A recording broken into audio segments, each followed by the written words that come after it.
This is the Let's Talk YouTube panel. Usually when I did this, I titled it How to YouTube to try to draw people in through like an informative way, but I was like, nah, let's just, because this is both of us, I was like, let's change it to Let's Talk YouTube. Yeah. So it's more like just chatting about. It's more modern. It's more more informal. We're having a corporate meeting about YouTube. Yeah. I was trying to make myself seem like the Yeah. guy writing the book on it. Yeah. I'm not, but. Yeah, it looks like we got some people trickling in. That's good. Excellent. That's cool. That's great. But yeah, something I did do at my How to YouTube panel that I think is fair to do here as well is just to ask, like, how many people in here like either have a YouTube channel or want to start a YouTube channel? Wow. Maybe we should have called it How to YouTube. That's what I find that out through doing this done this panel, like, at least in general, done it like 10 times now, and it's usually a group of people who either like avidly watch like just a crazy amount of YouTube, and it's like it's their TV, or they want to start a YouTube channel, or they have one and they're just wanting to figure out how to be successful, or like how to grow it in some way, shape, or form. And so I always ask that question, who has a channel, and then I also ask this question we wanted to talk about, so we can kind of get the ball rolling here about stuff we talk about. Like, you can just put your hand up, but like, what channels do you have? Like, what's your channel about if you do have a channel, or you want to start it, what would it be about? So if you raise your hand, I'll just call and you can just shout it out so we can share. Yeah? Audiobooks and fan fictions. Audiobooks and fan fictions. Yeah. Traveling the world. Oh yeah, you either one, for first row, then second row. Traveling the world. Traveling the world, so just kind of like vlogs about like scenery and things like that, and kind of the experiences that you have. Yes. All variety of things, but mostly like music and fashion. Nice. Just music and fashion, all variety of things. So like Quicksilver. Yeah. So Let's play video games and theories. Nice. it's like a game theory anyway. So that's hi Matt. Training and figure skating. Wow. Really Yuri on Ice cosplay. What a surprise. Called out. 6 years competitive. Oh, That's awesome. Okay, so that one literally was made for you when that came along. Yeah, that spoke to your soul. Yuri is her anime waifu. Everybody? Anyone else? Anyone else want to shout them out? Yes. Convention vlogs, DIYs. Yes. Jester.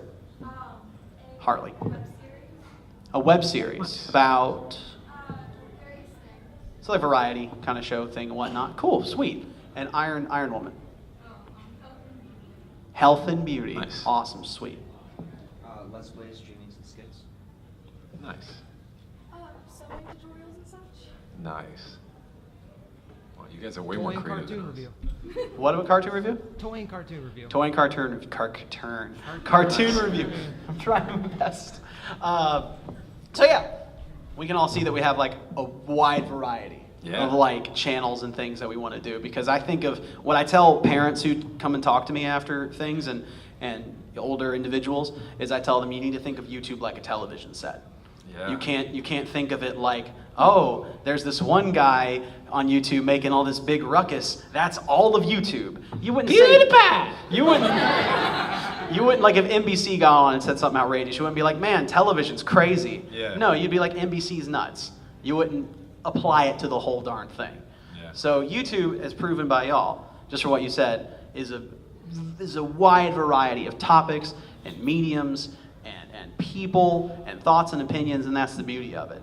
So like, let's talk YouTube then, shall we? Yeah. How about you introduce yourself, Mr. Mr. YouTube? Well, who here does not know who we are?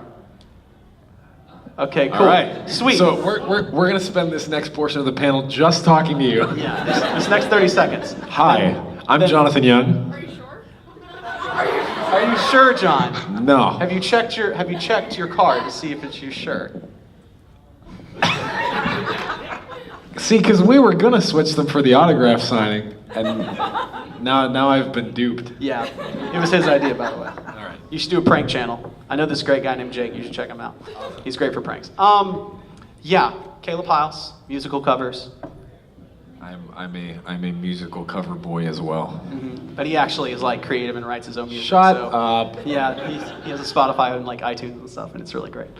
So yeah, that's what we do. Currently, my channel is at around 500 just over 530K subs, and you're like 4 days away from like. Are you trying to bring that up to make me look better than you? No, I'm bringing it up so I can feel better about myself. What? Rather than you say it and me have to like wrestle with the fact that I'm failing. I just crested over the nip of 601K. Oh, that happened? But you're a better singer than me, so shut up. That's not true. But anyway, so yeah, well, I say this at my panels. I don't necessarily have full authority to talk on YouTube topics, and nor do I pretend to have all the knowledge about how YouTube works. We're just a couple of idiots on the internet. Pretty much. So it means a lot that you guys have come here to hear us talk about nonsense. Yeah, but there are some things I think that we could speak upon that most people would agree that maybe you don't know or haven't heard of, or things like that. So this is just to get your brains rolling, because you might already have questions and ideas and things to talk about, but I have a list, John, that I bring out of topics to get them thinking. Yeah. Because usually when I go to panels and Q&As and stuff like that, half the problem is that they'll be like, all right, I'm this, and questions? Which is fine, it's like nothing wrong with that, but at the same time, it's like, I'm gonna go a little bit further to like give y'all something maybe to frame your mind around something to think about. And while I look this up here. You're about 100 times more prepared than I am. It's almost like I've done this panel Yeah. many, many times. Yeah. It's almost like I've gotten it down to some kind of a science or something, Yeah. you know? Yeah, so here's some topics we can talk about, things to discuss. Analytics.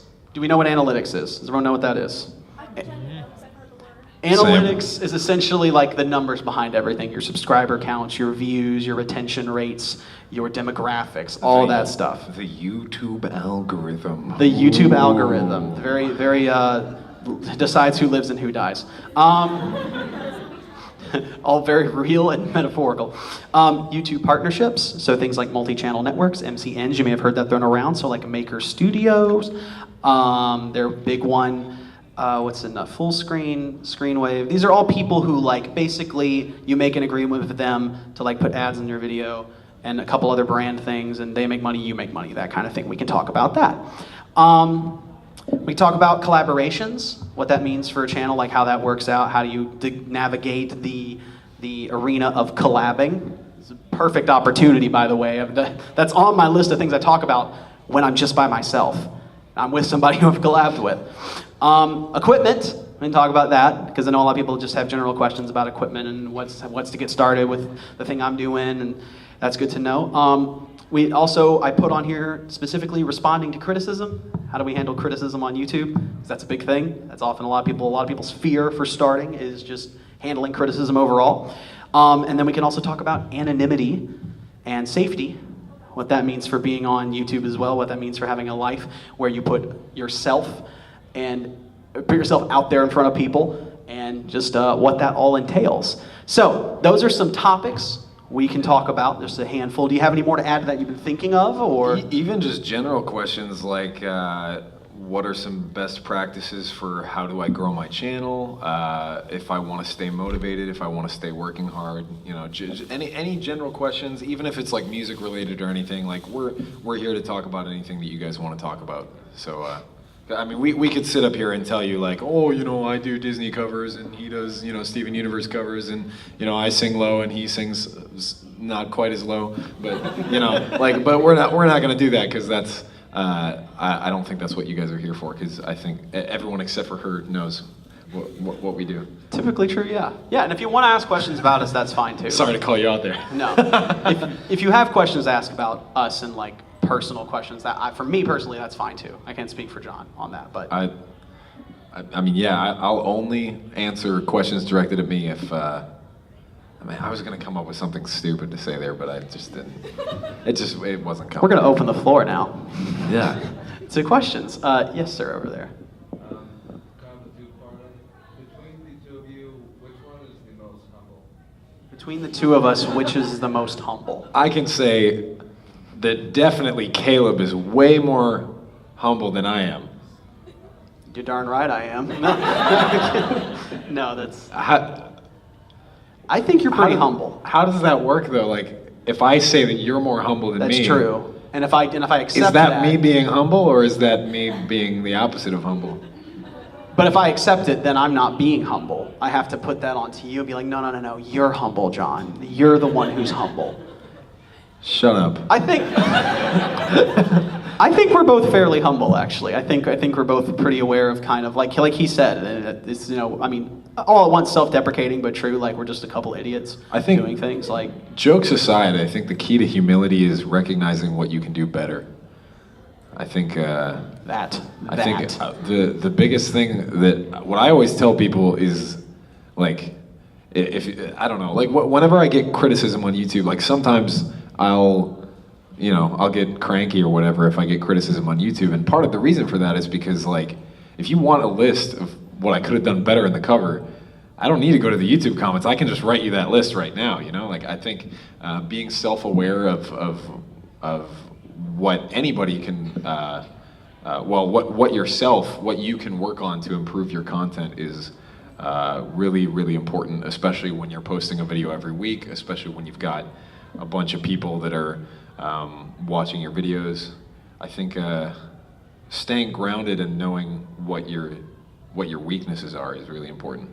So that is a good question. it's the definition of humility, pretty much. You said it was a two-parter. Is there another part of that? I was going to segue into like how does that to help you with your music development and all that. Sure. Okay. Cool. Have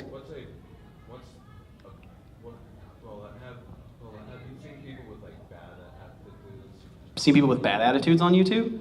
Oh, there's millions. Oh yeah. There's millions, and some of the people with the worst attitudes are actually sometimes the ones who get the most attention. Yeah. And- It's every day, bro. It is every day. It's good that they didn't react to that though, because it shouldn't. I don't want them to know that joke. We're good. Like, Come on in, guys. Come on. Hi. We're just gonna call you out, by the way. Come on in. We don't bite. We're just YouTube trash. They ran away. Oh man. As soon as I said YouTube, they ran. Please like, comment, subscribe. Come on. No. Please. Merch link in bio. Come back. Buy stuff on iTunes. They knew what they were getting. Yeah. And they're like, I'm not touching that. No. No. Yeah. I do. Sometimes I think it is. Oh wow. Okay. You're dragging her in. Hit the bell button. No. The bell is the new Before you run subscribe. away, like, comment, and subscribe. Yeah. Don't forget You to hit want the bell to. button. Follow me on Twitter. Buy my merch. Don't hurt her. It's okay. Anyway, youtube.com/Caleb Hyles. Caleb covers. We got off track. I think bad attitudes can get attention, but I like to think that a lot of good people are actually at the top. I think it's kind of a mix. Yeah. Attitude is so important because if you go into YouTube either thinking that you're the best thing that's ever happened to the internet, or if you go into YouTube thinking that you're the worst thing that's ever happened to the internet, you're just going to shoot yourself in the foot and your channel's just going to suffer because of your own mindset. So, I don't know, that's kind of a vague answer to a very, like, You say important vague on question. purpose, right? Like it's vague. I'm, Do you not know it's vague? I'm from Minnesota. We say some words. Shut up. vague. Shut up. That sounds like. Anyway. Next question. All right, up? he put his hand up right away at the beginning. So at what point of your YouTube careers did you see that you could do this full time and not have to carry yourself? That's a very good question. It was a very slow snowball. Basically, for me, it was a long process of discovering what ways you can actually make money making music on the internet specifically. So the first couple months of my YouTube career was just realizing that I could sell my covers on iTunes. And then after that, stuff like Patreon was just becoming a thing.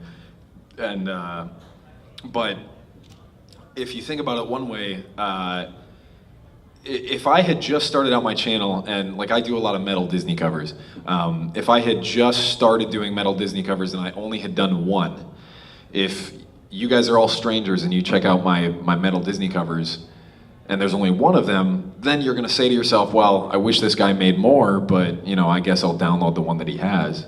But if you come to my channel and I've already got a playlist of 50 metal Disney covers and that's what you were looking for, then a lot of times what ends up happening is people will discover one video on my channel and it'll be this snowball effect. I'm seeing a couple people nodding like, yeah, I found your channel, I watched all the Disney videos. And that's how it goes. So what ends up happening is the first year of my channel, I only had 30 songs on iTunes. So if somebody new came to my channel, the most that they were ever gonna spend on me was $30, you know?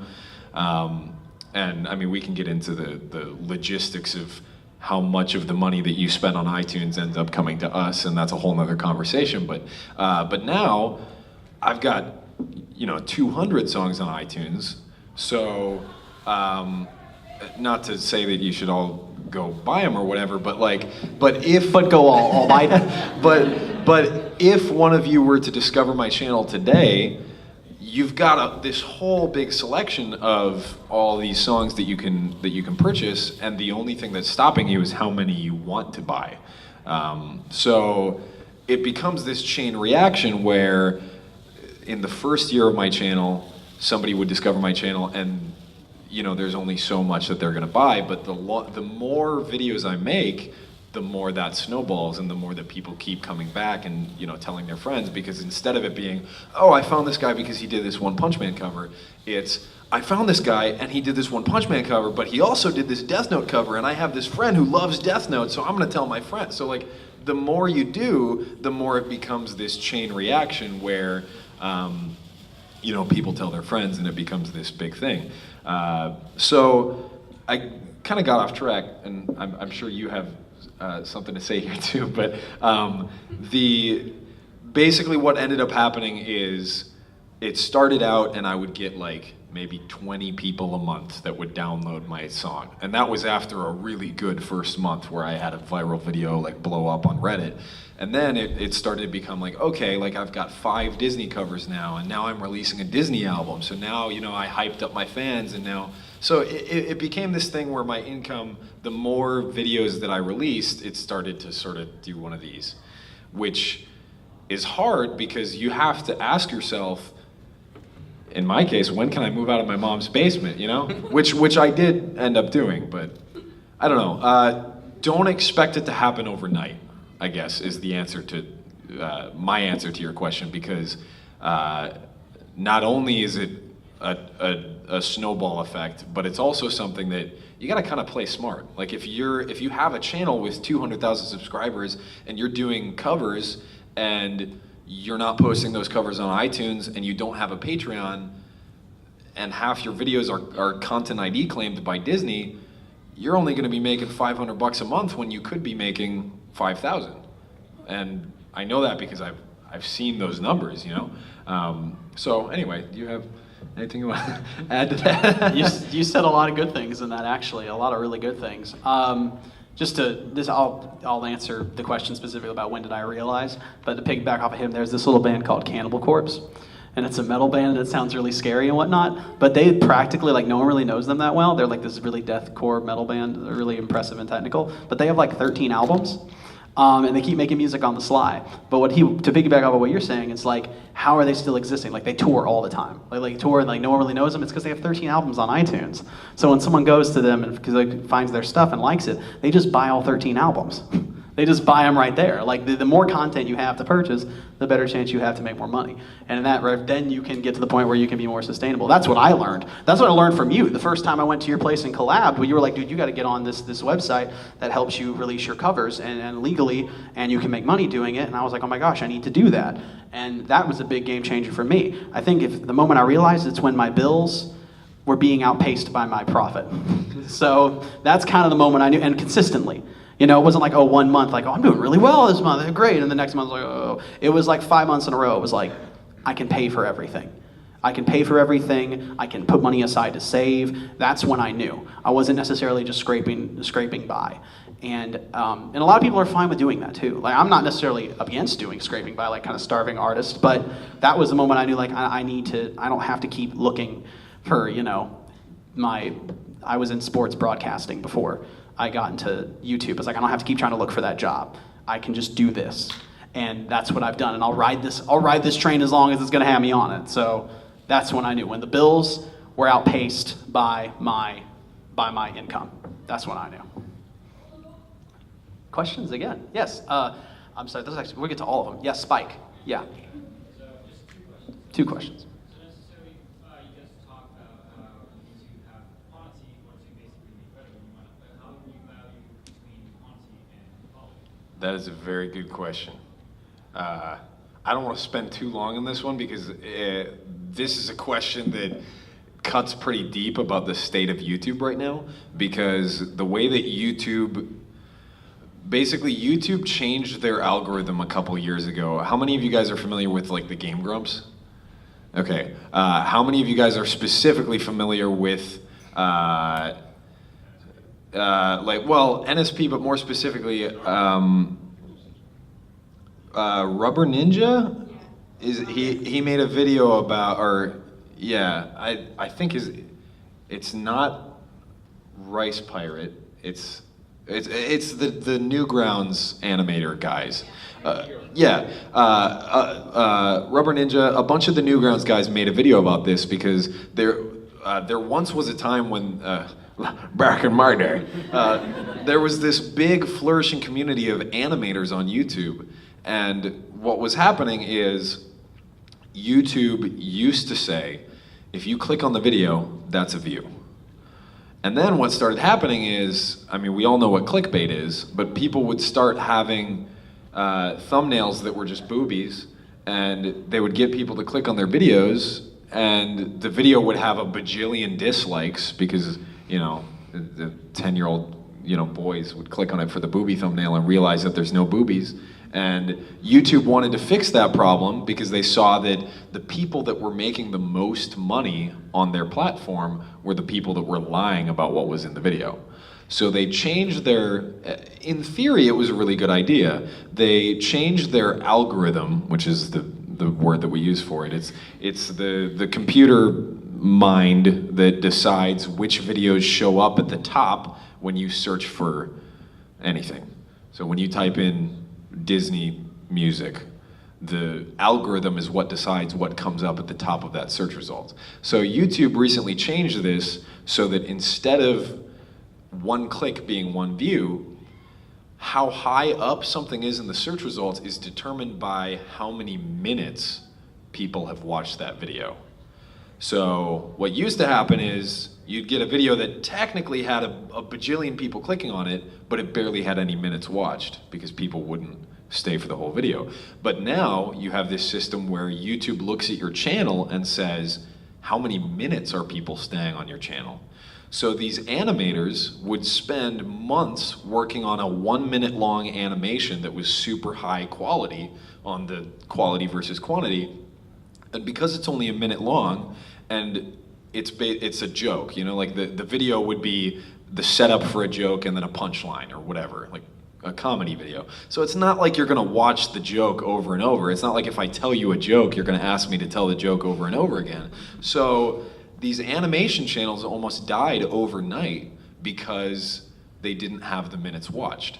So, and that's why now you saw, this is the reason why PewDiePie is the biggest YouTuber, is because people would sit down and press play on his 10-minute Minecraft video and watch through all of it. And maybe they're doing their homework while they watch, or they just want background noise. And YouTube would see that and be like, wow, people are spending hours and hours on PewDiePie's channel. So I said I didn't want to spend too much time on that, but point is, in order to have a successful growing YouTube channel in the current YouTube climate, it sucks to say it, but you have to get people to, like, every single week to sit down and watch one of your videos for several minutes. So how are you gonna do that? Are you gonna do that by being an entertaining Let's Player and doing commentary over, you know, Call of Duty trick shots? Or are you gonna do that by making a lot of comedy sketches? Or are you gonna do that by uploading covers of, you know, nostalgic songs? No matter how you do it, the point is, because of the way that YouTube works right now, if you're not uploading every week, your channel dies. And if you don't have people that are watching your channel for at least 5 minutes a week, your channel dies. So what it's become, at least for me, is how can I fit as much quality into a video but get it done in 1 week? And the more I do that, the more I learn these tricks to sort of take these shortcuts to make the video really, really kick ass, while at the same time still putting out a video every week. And it's this really tough balance that takes some getting used to, but it's one of those things that guys like us don't like talking about it, because it sucks to say that you need to have the quantity, you know? Because the sad reality is that you can pour your heart and soul into a 1-minute video that's the best video that YouTube has ever seen, but if you don't keep posting a video every week, or at least a video every month or whatever, chances are your channel isn't gonna be able to sustain itself. So I hope that was kind of a long-winded answer to your question, but. Second one, it was just necessarily just asking, it's territorial, where it's your power, sure you can't talk all about it. It changes from YouTube being used as a practice of subscribers, and it's now about being who bells to you on that. So even as sporadic as it changes, do you think that you're ever going to go to a different reliance of your income and whatnot? Because certain times people have to quit YouTube because of this. Are you saying jump to like a different platform? Yeah, Like just like Twitch or like? you ever feel like you're going to have the necessity of this? Because YouTube for creators, content creators, is necessarily going down, while as Yeah. production is going up. That's an interesting question, because most of our income comes from iTunes downloads. So this whole ad revenue apocalypse that's happening on YouTube right now hasn't affected us very much, because our ad revenue isn't our main source of income. But I mean, I can't speak for Caleb, but I have some friends who are YouTubers who are really, their income is really suffering because ad revenue is their main source of income. So I personally think if there was a site that was as well put together as YouTube that could compete with YouTube, that would be amazing, because then we could hop on there and be like, YouTube, you better get your act together, otherwise we're gone. But because there's nothing that competes right now, we can't just do that. So right now it's kind of about making the best out of what we have. So, and for musicians, that's using things like Patreon, using things like iTunes to make our money elsewhere while still having our video be on YouTube. So I don't know, you kind of have to get creative about how you're, it's not just as simple as upload a video, make money. You know, it's like upload a video, try to get people to hop on board with checking the description for an iTunes download or a t-shirt link or whatever. It's a lot of thought, but. I tend to agree with him on that one, actually. I would be ignorant to say that I can't not pay attention to like what's up and coming. You know, I've definitely had in my thought, like maybe I should try some things on Twitch, like try out Let's Playing, because first of all, I love playing video games, period. I also like talking a lot. So it's like, why not try that out? But like, if something comes along, my eyes and ears are wide open. And I'm not gonna stop doing YouTube until it's done. But if something is coming along and it's gaining some traction, you betcha I'll pay attention to it. Like, for me, definitely, I pay attention to it. Yeah, good question. If you do want to post a cover on iTunes, do you need to like pay for the rights to use that song? That is a good question, and I will try to answer it as quickly as possible, because I feel like I'm talking Good luck, myself in John. circles. Good So luck. there's two types of licenses involved in cover videos. One is a mechanical license, which is for selling a song file, and the other is a synchronization license, which is for having that cover in a video. So the mechanical license is super easy to get. There's a couple websites out there, such as DistroKid and SoundDrop, which you can make a free account and basically, or it's not a free, it's like $10 a year or something. You send them your song, you say, this is a cover, I want to put it on iTunes, Spotify, Amazon, Google Play. This is who wrote the song, take care of it. And you pay them a couple dollars, and they will not only put the song on iTunes for you, but they will automatically distribute the 9 cents per download that you owe Taylor Swift if you do a Taylor Swift cover, or whoever else. So 10 years ago, we didn't have websites like that. So being a full-time cover artist, you'd have to play in bars, you know? But now we do have sites like that where digitally I can click a couple buttons after I record a cover and have a cover on iTunes the day after I finish it, and the money is already automatically going to the rights holder. The other part is obviously the sync license, which is kind of messed up. Basically, that's why people get copyright strikes on YouTube, is because in order for me to do a Taylor Swift song and post it on a video, I would have to get the same type of license as Marvel would to use a Taylor Swift song in a Marvel movie. So in order to do that, I would actually have to negotiate directly with Taylor Swift's publishers, or try to have some kind of middleman that has pre-negotiated some kind of a deal there. So most YouTube cover artists don't have sync licenses. They basically just cross their fingers and hope that they don't get a copyright strike. So, but if you have the mechanical license... Living on a prayer. Whoops, Yeah. that is copyrighted, sorry. Bon Jovi I hope kicks that in the answers door. your question, but as for like... Tell me, it's like, Bon Jovi, what are you doing here? John Bovey. John. If you guys have any questions about like copyright or any of that kind of stuff, feel free to send us an email. I, for one, wish that I had somebody that could have explained all of this stuff to me when I was starting out, because it is hard to wrap your head around at first. But we have trial and errored our way down the road to, yeah. Oh, well, I have a couple questions. Do you have like your email somewhere on? Like, Yeah, just search Jonathan Young. My email will be all over my Twitter and my YouTube videos or whatever. Mine's in my Facebook. business email? Yeah, yeah. My business email's on my YouTube and my Facebook, and it's actually my Twitter now. So it's right in my descriptions. Yeah. And what like software do you use to like cover songs and equipment for that? Usually what you're going to want is what's called a digital audio workstation, otherwise known as a DAW, D-A-W. There's a billion different programs out there. You've probably heard of Pro Tools, you've probably heard of Logic Pro, you've probably heard of GarageBand, technically still a DAW. Any of those programs will work. Some of them are more powerful than others. Pro Tools, $800. It's just as powerful as Logic Pro, which is $200, which is just about as powerful as Reaper, which my roommate Rich uses, which is free. So do some research, look into digital audio workstations. If you're just starting out, GarageBand, Reaper.fm, I think is the website. Free software to record covers. YouTube tutorials are great. It's super easy to start out on a budget with stuff like that.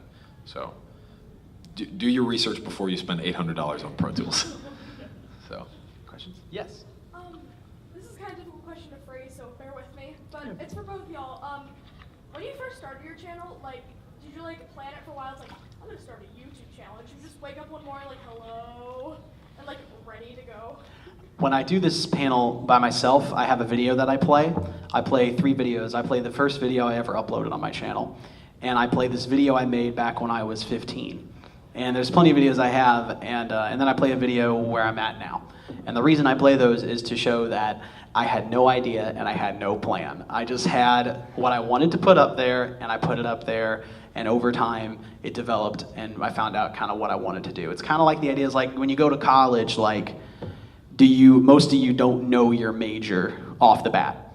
I knew my major, but not a lot of people do. It's kind of like something you experiment and you learn as you go through the process. So it's like, I think if that's your stopping block from starting YouTube, don't let it be. Just do something. At the very least, just do something, and then worry about all that stuff later, because there's literally no consequence to just starting the channel, just to get it up and running. So I had no idea. I knew I wanted to sing. I knew I wanted to do something. I know I was stuck between like I want to sing stuff and I also want to do like comedy stuff. Maybe I'll do machinimas, which I did for a while. So it's like I was kind of all over the place and stuff. But yeah, I had no idea. yeah, I played Billy Joel songs in bars for 2 years and realized that it wasn't working. So I said, hey, maybe YouTube is where it's at. So I did kind of sit down and I was like, well, maybe if I try to find something that nobody's done before, like Disney metal, it might work out for me. So I did kind of sit down with a plan, but I think that looking at our first videos versus looking at our most recent videos, you can kind of tell that like, man, we sucked back then. Like, so. You develop it as you go, that's for certain. You definitely develop as you go. It's not to say that there aren't people who came out of the gate and had a plan and a format and just like, boom, and they had it. But you don't have to have that. Yeah. Yeah. It's a good question. before we get back to that, I want to make sure everyone else is at a question first. Yes. Kind of, you've been going over some other tips for this, but just any other tips in general for getting to like that first 100 subscribers? Because that's where I've been struggling. The first 100 are the hardest to get, by far. I'd agree with that. I think the hardest thing to do is to put yourself into the shoes of the viewer and kind of be like, if I was a random person on the internet, would I watch this? And more specifically, what kind of person would watch this and where can I find them? So I'm trying to think of a good example. Like if you're making videos where you just yell about Call of Duty, Tumblr probably isn't the place where you'd want to post those. You know? That is true. But on the other hand, if you're making a video where it's a bad example. Like Tumblr's fine. I have nothing against Tumblr. But if you're doing like a vegan recipe channel, Tumblr might definitely be the place to, not to sound like I'm roasting Tumblr, but like you get the idea. Like you got to be smart about like what kind of audience am I trying to get at, and where can I find them? If you want to ship anime characters, Tumblr is probably a great place to start. Yeah. Yeah. Yeah. A tip on the 100 too is I'd say, kind of going back to Spike for a second, focus on your quality. Because if you have content, if you have a good quantity, and then you have quality, when someone does get to your channel and they realize, because people actually do, and y'all can probably vouch for this, people do check a lot of times, more people than I anticipate, actually go and check your channel to see if you're active. They're like, do I want to subscribe to this channel? I know at least 5 people who like, oh, I only have like 6 channels I'm subscribed to. And I'm like, that's crazy. I'm subscribed to like 230. I just hit it willy-nilly. But a lot of people go in and check. And if you have your content, the first video they see is like primo, or just like, it's just good, and then they realize, oh, they do this often. Subscribing is just, one more blink and thought away. So getting to the 100 is difficult, just in general, just trying to get in front of people. That's the hard part. People finding your thing. But if you keep it consistent and the quality's really good, you just up your chances. Yeah, but that's not to say that you should wait to post anything until you have a crazy good. That's true. That's true. I'd agree. Yeah, that works. So, creating your own content, stepping away from your own jobs is one big step. But having how do I word this? Having to organize and plan how to make all of your work. How do you try to avoid procrastination in terms of wanting to make your own content and try to keep a steady pace on what you distribute? How do you avoid procrastination and keep a steady pace with what you're doing? That is the $1 million question right there. And there's no silver bullet, let me tell you, because everybody's different, and what motivates me to sit down and work might not be the same thing that motivates you to sit down and work. But how I do it, I keep track of how many hours I work on music per day. And what that does, it sounds crazy, but what that does is I start setting goals, and if I don't work on music for at least, it's my full-time job now, so for me it's like 6 to 8 hours, but if you're still working a day job, you might not want to try to do that because you'll end up killing yourself. But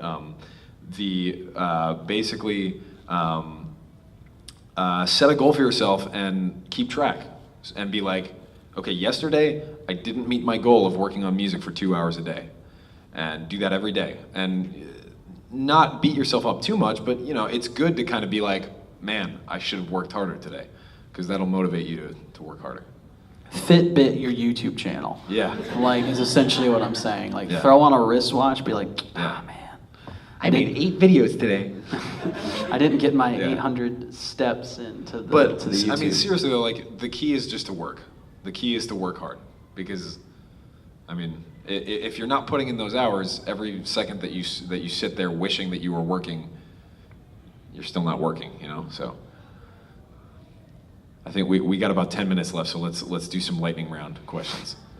Yes, purple here. So both of you are singers. How do you warm up your voices before you start in your videos so that you aren't straining them every single time? I don't. No. Yeah, that's. I should, but I'm glad that every time we do a panel, someone asks this, because it makes me feel bad that I don't do it more, you know? And I think almost every vocalist would tell you that they wish that they warmed up more. But I think the fact that we sing pretty much every day is like, we're always trying to keep our voices in a state of warm, I guess. But My favorite thing to do that someone told me as a warm-up, that's also kind of somewhat a gag too, because it's just funny, is you do the thing like that, but you don't just your lips, you start kind of low and note, and you keep going up, so you go, that usually opens up your throat a little bit, apparently. And now I hurt, and now you hurt. So we're all in that together. There's lots of good vocal warm-ups though. There's hundreds, and people all have different ones too. So we should vocally warm up a bit more. It definitely helps. But vocal fry's a good one in the mornings. Just and do that and like just sound like a Gregorian chant it real hard, and do that and you're doing the shower, and it like really helps. It actually I think I do that one like unconsciously before I sing. But yeah, there's some good ones out there. Maybe not the thing. That's just more funny than anything. We got one by far. It's good. Oh, Slips. yeah. How do you handle pressure as your audience and the expectations grow? To deal with it. I do what I want. My two quick answers to that is you never learn to deal with it, or you just kind of get used to it. Like there's no, I've had days where I just like, man, it can be just crippling sometimes. Like, because you get inside your own head and you start being like, oh, I'm not making the right videos, my fans hate me, and you know, I mean, it's this really vicious cycle, and just try to stay away from that. Like, just focus on working, you know, focus on making the music, making the videos, whatever. Yeah, a balance between like what's for my audience and what's for me kind of mentality, that kind of thing. Is it? And I'll take our answer from our friend Jules, Family Jules, who has a YouTube channel. 2 videos for you, 1 video for me. 2 videos for you, 2 videos for y'all, 1 video for me. In terms of like things that you do, and sometimes 3 depending on what it is, because I too get caught in the thought of like, this video is, no one's gonna want to watch this one. This is all me. I'm doing a cover from a band that no one really knows or I know isn't gonna do well. Like, why am I doing that? That's not good for the channel. But it's like, you still gotta be creative. No, you're gonna forget to love what you do if you're so busy trying to make what you love be your business and be like your money maker. And then you're having this dichotomy of like, oh, this makes me money, but I also love it. And then you end up just not loving it.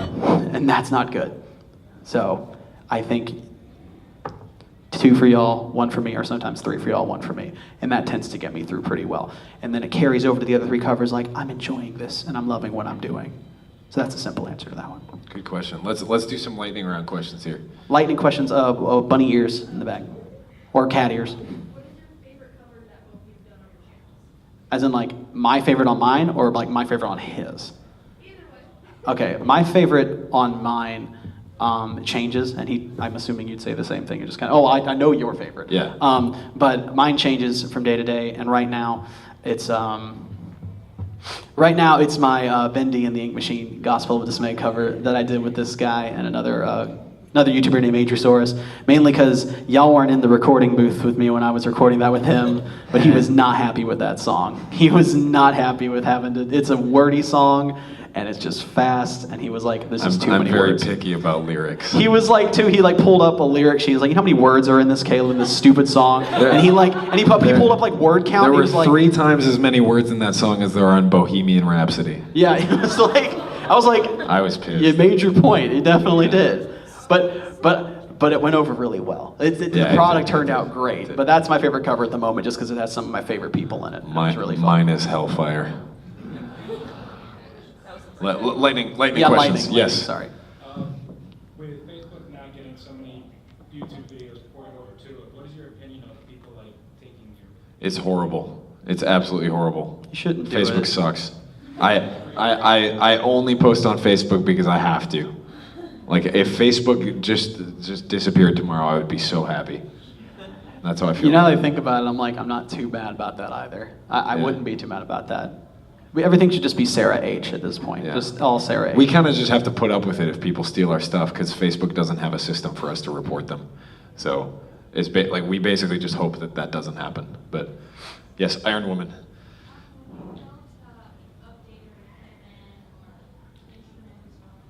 That's a good question. The first 2 years of my channel, I used a mic that cost $100. I used an audio interface that cost $100, and I used Logic Pro, which costs $200. So you can do a lot with not very much money. I would say the point when you should upgrade is when you feel like the amount of money that you're making is at that point where you can say, hey, my YouTube channel made $1,000 this month. I'm gonna invest 500 of that in a new camera or whatever. Try to get away with spending as little money as you can when you're starting out. What he said, yeah. You write original songs, right? What is your process for like writing lyrics? That is a very good question, and I think it's different for everybody. Caleb could answer this too. Yeah, I know that Caleb writes some original songs. We both are kind of closet original songwriters. We both have original songs that we keep hidden away underneath our bed. But I'm kind of an old fogey about lyric writing. Like my mentality is if I want to write lyrics, I sit down and I don't stand up until I'm finished writing, which is brutal sometimes, but for me it works. But it takes a while to get your creative muscles to the point where you can just force yourself to feel inspired in that way. But I tend to write the music and lyrics at the same time, and that's some people do that, and I think I make it harder on myself by doing that though. Yeah. But also because I'm just doing this a lot of times, and music writing is something that I'm not particularly great at. It's usually when I'm feeling emotions, when I'm having feels, that I go and try to write things. So all my music is emotional. I don't have any like super happy songs. I tried to sit down one time and write, and I was like, this is all right. It's still got like a tinge of like bitter in there. Like it's like I actively tried to write something sweet, but I had some line that was like, it ended up in defeat. Like really, Caleb, you can't just not mention something negative. just Like keep it happy, man. I can't. I mean, I cover Disney, but I'm not a walking Disney channel. I just can't do it. All right, we got 2 minutes. Lightning round questions. Here we go. What was some of the most mechanically different covers you did? Mechanically different? Mechanically Difficult? Oh. The Keytar covers. like really high-pitched noise. Oh. I did Bang Bang from Ariana Grande. Yeah. And if you haven't seen it, you should go see it because I hurt. I still hurt from that one. It was like the highest note I've ever hit, and I had to do like 8 takes to get it. And you can see where I like clipped the video so many times just to have integrity kept, because I was like, I'm not going to try to do this in one take and make people think that I hit that really high note, but that was easily one of the hardest covers. Defying Gravity, yeah. Any of the covers where I go, those are hard. So One Punch Man was just a nightmare for you. Yeah. Because it happens like at least, I think, 200 times in that song. Yeah. The number of tries that I had to do to get those was more than I like to admit. Good question. Yeah, oh yeah. I am so close to that Yeah. Is there one last question? Any more questions? One more question. Make it count. One fear. Any tips for singing, for learning to sing, anything like that? Practice every day. It's every day, bro. No, practice every day. Yeah. Don't be so worried about trying to sound like somebody. If I hear another coffee shop like female vocalist with that throws that pronounces words in that like Lana Del Rey, like that pseudo British accent, like I'm gonna lose Martinez. Sorry, I don't mean to call it. I could make a compilation. Just do yourself. Focus on singing in tune and singing with breath support before you focus on singing with style. Because if you try to do like gritty Metallica 3 Days Grace vocals before you've actually learned how to support your singing with breath, then you're gonna end up tearing your throat and needing surgery. So focus on singing in tune first, focus on singing with support. It's not gonna feel like talking, it's gonna feel like you're yelling almost. Not yelling, but the muscles that you use when you sing are very different than the muscles that you use when you talk. So focus on that first, and then focus on your. Can we just have a panel where John makes noises for like 30 minutes? Yeah. That's next. John makes noises. Well, I think we got to wrap it up here, but you guys are beautiful. Thank you so much for coming. I hope that our rambling has has been insightful for you guys. And what I was going to also add too is at least I know for me, I don't know about you, but I stay around and chat with people and like take pictures and things. And we also brought our merch. So if you want to purchase some merch, we have some merch with us. Should we do that out in the hallway? Yeah, or? we do that in the hallway. Yeah, she'll check and whatnot. Also, something I need to do this because I forgot to do it at the autograph signing. But this is the thing for me that I did. Fun story. Loot Crate. I was supposed to be. I tried to get sponsored by them, and then they started sending me loot crates to my address, and they never sent me an email like, "Yeah, we can do that. Here's your code. Put it in your videos." So they just started sending me loot crates, just like I got 9 in a row. It was insane. So essentially, I have like loot crate stuff with me because I don't want a lot of it. And if you buy a merch of mine, you can have your choice of a loot crate item from me because I'm taking their it's like a pseudo sponsorship for Loot Crate. But like if you buy something from me, I have like at least over like 50 items in a bag. If no one buys the lunchbox, I'm doing it. But also, before we forget, we have a concert tomorrow at 2:00 p.m. 2 If you guys are going to be there, we are going Special to be events, I think. We are going to be performing all of our favorite covers. I think. Hopefully, some of your favorite covers. I know I'm going to be doing like One Punch Man, Hellfire. You're going to be doing Steven Universe stuff. Steven Universe stuff, Disney as well. We're going to be doing, Gaston and all sorts of fun stuff. Hakuna Matata, Plagues from Prince of Egypt. So come and hear us perform. I can't speak for Caleb, but the most fun that I have is getting to sing for you guys. So same. I hope that we get to show you what we're doing when we're not making a fool of ourselves on a panel like this. But, we love you guys. We're going to be hanging out either right here or somewhere out in the hall. We'd love to say hi to you guys. You guys are great. I hope you have fun at Metrocon 2017. See y'all on the weekend. Woo!